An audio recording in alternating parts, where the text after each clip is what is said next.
Salut, bienvenue sur ma chaîne YouTube. Moi c'est Ismaël. Sur cette chaîne, je partage avec toi des informations utiles concernant l'immigration en France. Aujourd'hui, je vais te parler de deux motifs de refus de visa. Donc, c'est incontournable, les gars. Donc, il faut savoir ça avant de déposer ta demande de visa. Je vais parler de ça avec toi aujourd'hui et te détaillerai tout. Je vais te donner les solutions, comment éviter ces motifs de visa-là. Et si tu n'es pas encore abonné à cette chaîne, je te suggère de t'abonner, liker et partager même pour ne rater aucune de mes prochaines vidéos. Car aider des personnes, c'est très utile, les gars. Surtout en phase de demande de visa. Donc, on se retrouve après le générique pour entrer dans le vif du sujet.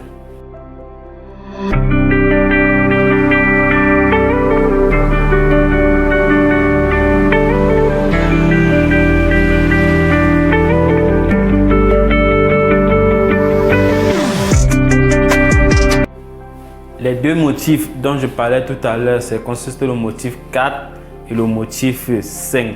Les gars, les deux motifs là sont tellement fondamentaux, les gars. Donc il faut éviter cela et c'est sensible. Petite erreur là, tu te trouves au banc de touche, tu as un refus de visa comme ça pour rien et tu attends l'année prochaine. Pourtant, tu as la possibilité d'éviter ça maintenant.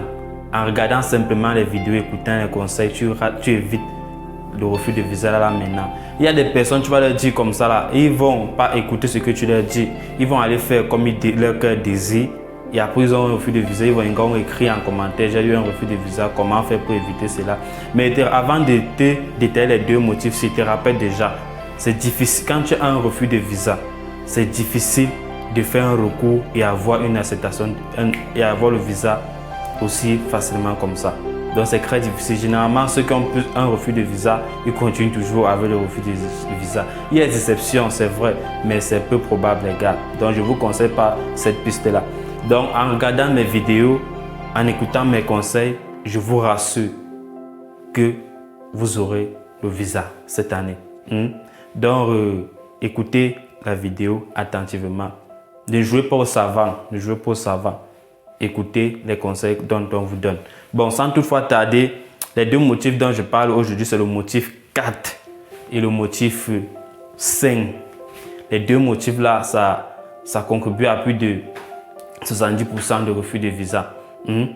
Donc, je vais parler de ça, on va détailler.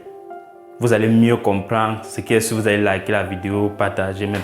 Donc, je commence par le motif 4. C'est long, les gars, je ne peux pas retenir tout ça en tête là maintenant. Je ne peux pas retenir tout ça en tête là maintenant, les gars. C'est vraiment long. Donc, je vais lire et je vais mieux vous expliquer cela. Le motif 4, ça dit quoi? Il existe des éléments suffisamment probants et des motifs permettant d'établir que vous vous séjournez en France à d'autres fins que celles pour lesquelles vous demandez un visa étudiant. Comme je vous ai dit, je ne pouvez pas retenir tout ça. Donc, ce motif, généralement, les gars ne comprennent pas trop ce motif. Mais moi, je trouve quand même ce motif tellement simple. Si on essaie de détailler les mots par mot, ainsi de suite, on essaie d'analyser. Ce motif, en réalité, ça joue beaucoup plus sur ton parcours académique. C'est beaucoup plus au niveau de Campus France. Qu'est-ce qui s'est passé au niveau de Campus France?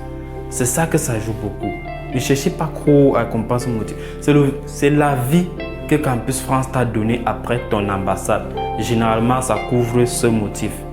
C'est vrai, il y a d'autres trucs qui peuvent venir compléter ce motif, mais c'est beaucoup plus ça, à plus de 80%. C'est quand tu as un avis défavorable au niveau de ton entretien. Si tu as merdé au niveau de ton entretien, on te donne un avis défavorable. C'est vrai, tu peux avoir un avis défavorable, mais après, les établissements t'acceptent ici dans le public, privé, on t'accepte. Donc, toi qui as l'acceptation au public, au privé, là maintenant, ne dis pas que tu es épargné, c'est faux. Donc, actuellement, écoute, il y a des solutions pour ça. C'est beaucoup plus l'avis défavorable. Donc, je ne vais pas trop parler. Donc, là, quand vous avez rempli toutes les conditions, tous les autres motifs, et que vous comprenez ce motif 4, les gars, vous aurez le visa. Donc, qu'est-ce qui peut être à l'origine d'un avis défavorable? Ça veut dire l'entretien raté. L'entretien a été raté premièrement. Maintenant, deuxièmement, ça peut arriver favorable. Campus France a donné un avis favorable. Et maintenant, au niveau de l'ambassade, ça ne passe pas en fait. C'est maintenant à toi de convaincre le consulat d'écrire une lettre explicative. Écris une lettre explicative. Tu les expliques pour convaincre celui qui crée ton dossier de visa. Tu le convaincs bien avec les arguments. Et c'est possible. Les gens ont fait, ça a donné. Moi, je connais des personnes qui étaient en thèse. Ils ont postulé pour le M1, Master M dans le même domaine, ça a donné. Il y a des gens en M2. Bon, quand tu es en M2, tu peux regarder de moins de... En fait, les gars, donc, comme solution à ce genre de problème-là, toi qui postules dans le niveau, tu regardes depuis de 2 ans inférieur, tu regardes depuis de 2 ans inférieur au niveau où tu es actuellement, je te conseille de faire une lettre explicative. Si tu veux les exemples de lettres explicatives, tu peux m'écrire en commentaire. On va travailler dessus. Donc, écris une lettre explicative avant de partir. Maintenant, celui qui est dans les règles là, qui est dans l'intervalle là, tu es en M2, tu as postulé pour M1, ainsi de suite. N'écris pas de lettres explicatives sur ce domaine. Si c'est dans le même domaine, n'écris pas de lettres explicatives parce que ça peut tourner, ça peut ne pas tourner à ta faveur. Donc, je te dis déjà ça, il faut éviter cela aussitôt. À force de trop convaincre, tu peux gâter plus tôt. Tu peux dire des choses là-bas qui énervent plus tôt. Donc, si tu es à M2, dans le même cycle, ne te gêne pas. Ça passe. Tu es en M2, tu postules en M1, ça passe. Tu es en M2, tu postules en M2 pour l'année prochaine, ça passe. Tu es en licence 3, tu postules pour licence 2, ça passe. Licence 1, ça passe. Donc, pour le même cycle, ça passe. Donc, je vous ai pris même l'exemple de quelqu'un qui était en test, mais la personne a postulé pour le M1, c'est passé. Donc, c'est parce que la personne a pu justifier cela. On se comprend. Donc, maintenant, si tu as un avis défavorable au niveau de l'incohérence de formation, par exemple, vous voyez quelqu'un, il a l'acceptation. L'incohérence de formation, il a l'acceptation. Mais sauf que son parcours est incohérent, vous voyez un peu. Lui, il part, par exemple, d'une licence en physique. Et après, il part décider peut-être de faire chimie en master 1 ou bien, je ne sais pas, licence 2, ainsi de suite. Vous me voyez, il n'y a pas de cohérence dans ses choix.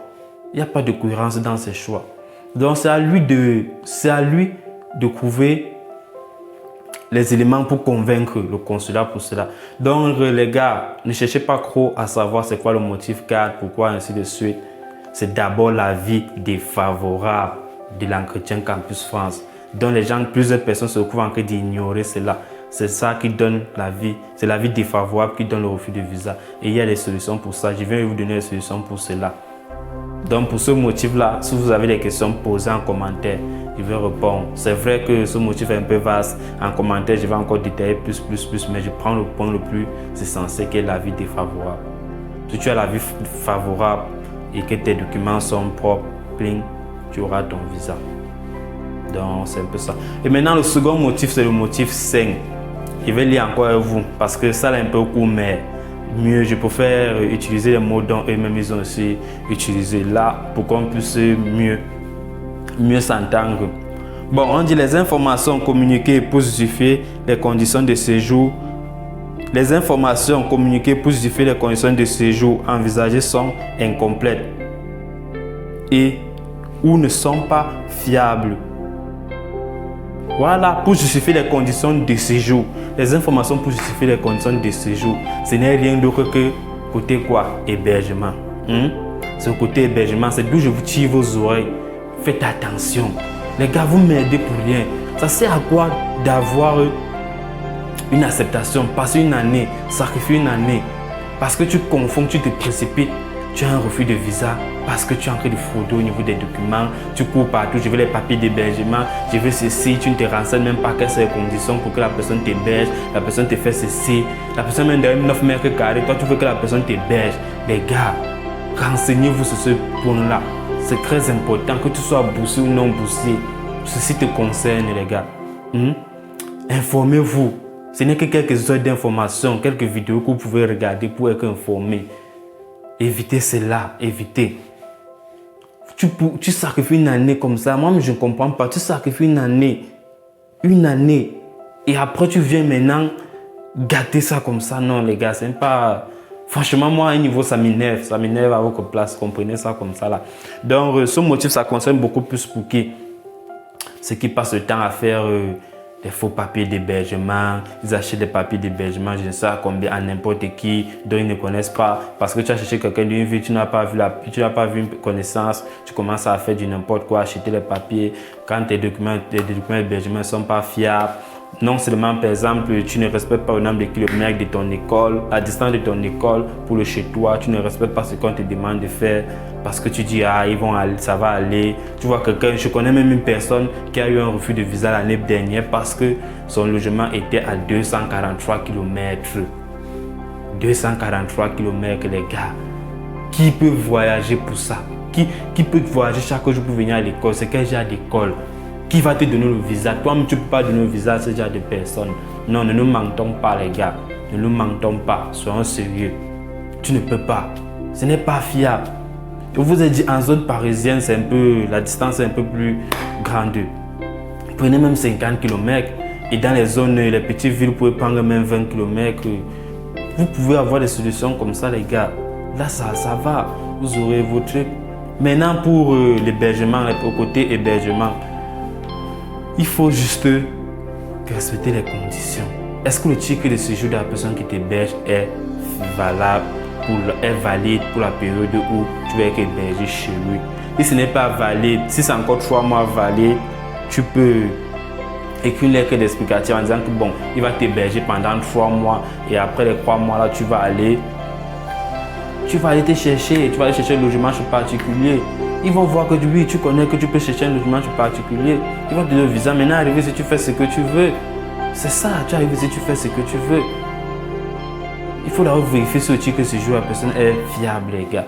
Maintenant, vérifiez quoi? Le nombre de kilomètres. C'est 9 km par personne. Si la personne vit dans 9 mètres carrés, ne l'embêtez pas. À force de vouloir vous aider, lui il peut même, à force d'être gentil, il pense qu'il vous aide. Pourtant, il est plutôt en train de vous nuire, sans connaître, inconsciemment. Peut-être que lui n'a pas l'information là et du coup, lui te donne ses papiers d'hébergement de 9 mètres carrés et après tu as un refus de visa pour rien. Donc la solution, c'est quoi? 9 mètres carrés par personne. S'il est seul, il doit avoir 18 mètres carrés. S'ils sont deux, il doit avoir 27 mètres carrés. Donc c'est comme ça. S'ils sont ainsi de suite, s'ils sont 3, il doit avoir 36 mètres carrés. Donc c'est comme ça. Ne dites pas que ça va passer tout ça. Non, c'est très strict à ce niveau, les gars. Donc faites attention pour ça. Les 2 points, si je touche à vous, je sais que cette vidéo t'a aidé. Ça va t'aider encore plus. Toi, ça t'a aidé. Tu peux partager ça. Ça aide aussi d'autres personnes qui sont dans la même situation que toi. Donc si tu as réellement aidé cette vidéo, je te suggère de t'abonner, liker, partager pour ne rater aucune de mes prochaines vidéos car j'ai toujours des solutions à chaque problème pour toi. En commentaire, je résous ton problème.